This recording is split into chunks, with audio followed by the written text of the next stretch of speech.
Akela the lone wolf lay by the side of his rock as a sign that the leadership of the pack was open. And Shere Khan, with his following of scrap-fed wolves, walked to and fro openly, being flattered. Bagheera lay close to Mowgli, and the fire pot was between Mowgli's knees. When they were all gathered together, Shere Khan began to speak, a thing he would never have dared to do when Akela was in his prime. "He has no right," whispered Bagheera. "Say so. He is a dog's son. He will be frightened." Mowgli sprang to his feet. "Free people!" he cried. "Does Shere Khan lead the pack? What has a tiger to do with our leadership?" "Seeing that the leadership is yet open and being asked to speak," Shere Khan began. "By whom?" said Mowgli. "Are we all jackals to fawn on this cattle butcher? The leadership of the pack is with the pack alone." There were yells of, "Silence, thou man's cub! Let him speak. He has kept our law."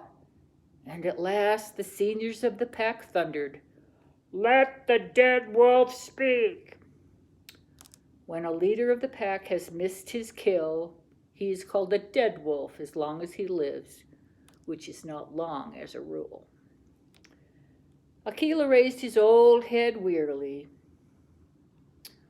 "Free people, and ye too, jackals of Shere Khan, for many seasons I have led ye to and from the kill, and in all my time not one has been trapped or maimed.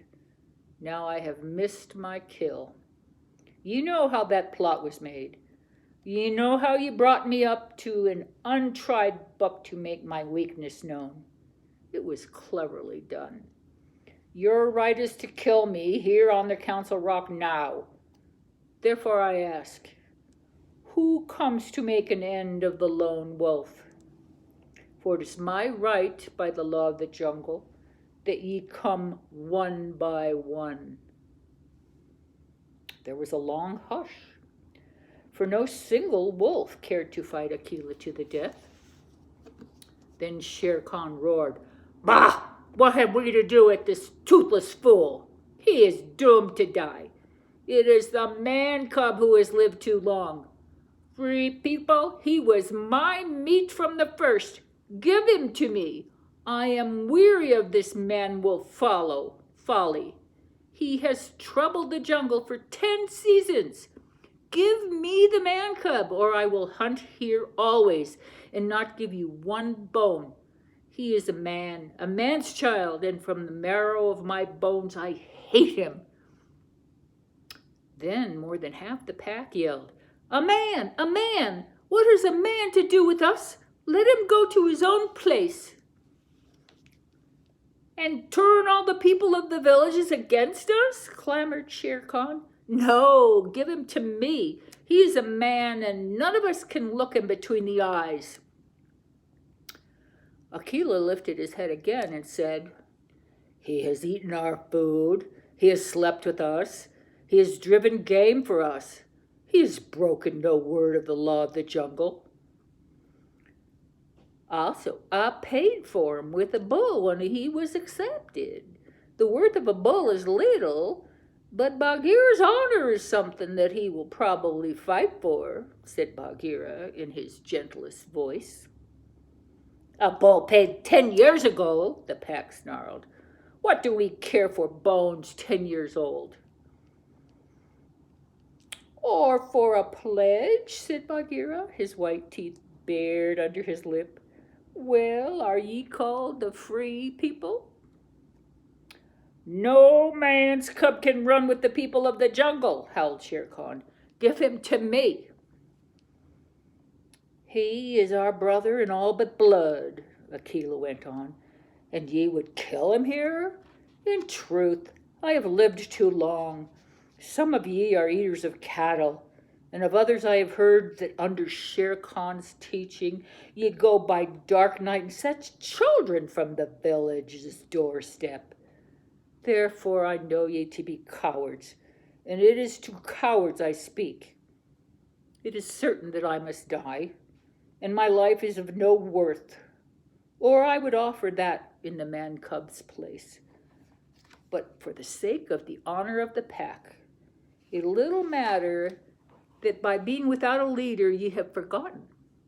I promise that if ye let the man cub go to his own place, I will not, when my time comes to die, bear one tooth against ye.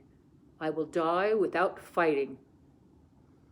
That will at least save the pack 3 lives. More I cannot do, but if ye will, I will save ye the shame that comes of killing a brother against whom there is no fault. A brother spoken for and bought into the pack according to the law of the jungle. Here's a man, a man, a man, snarled the pack, and most of the wolves began to gather round Shere Khan, whose tail was beginning to switch. Now the business is in thy hands, said Bagheera to Mowgli. We can do no more except fight. Mowgli stood upright, the fire pot in his hands. Then he stretched out his arms and yawned in the face of the council. But he was furious with rage and sorrow, for wolf-like, the wolves had never told him how they hated him. Listen, you, he cried. There is no need for this dog's jabber. Ye have told me so often tonight that I am a man, and indeed I would have been a wolf with you to my life's end, that I feel your words are true. So I do not call ye my brothers any more, but sag dogs as a man should. What ye will do and what ye will not do is not yours to say. The matter is with me, and that we may see the matter more plainly, I, the man, have brought here a little of the red flower which ye, dogs, fear. He flung the fire pot on the ground, and some of the red coals lit a tuft of dried moss that flared up, and as the council drew back in terror before the leaping flames, Mowgli thrust his dead branch into the fire till the twigs lit and crackled, and whirled it above his head among the cowering wolves. Thou art the master, said Bagheera in an undertone. Save Akela from the death. He was ever thy friend. Akela, the grim old wolf who had never asked for mercy in his life, gave one piteous look at Mowgli as the boy stood all naked, his long black hair tossed over his shoulders in the light of the blazing branch that made the shadows jump and quiver. Good, said Mowgli, staring round slowly. I see that ye are dogs. I go from you to my own people, if they be my own people. The jungle is shut to me, and I must forget your talk and your companionship. But I will be more merciful than ye are, because I was all but your brother in blood.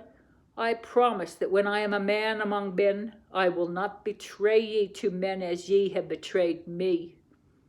He kicked the fire with his foot, and the sparks flew up. There shall be no war between any of us and the pack, but here is a debt to pay before I go. He strode forward to where Shere Khan sat blinking stupidly at the flames, and caught him by the tuft of his chin. Bagheera followed in case of accidents. Up, dog, he cried. Up when a man speaks, or I will set thee coat ablaze. Shere Khan's ears lay flat back on his head, and he shut his eyes, for the blazing branch was very near. This cattle killer said he would kill me in the council because he has not killed me when I was a cub. Thus and thus, then, do we beat dogs when we are men. Stir a whisker, Lungri, and I ram the red flower down thy gullet.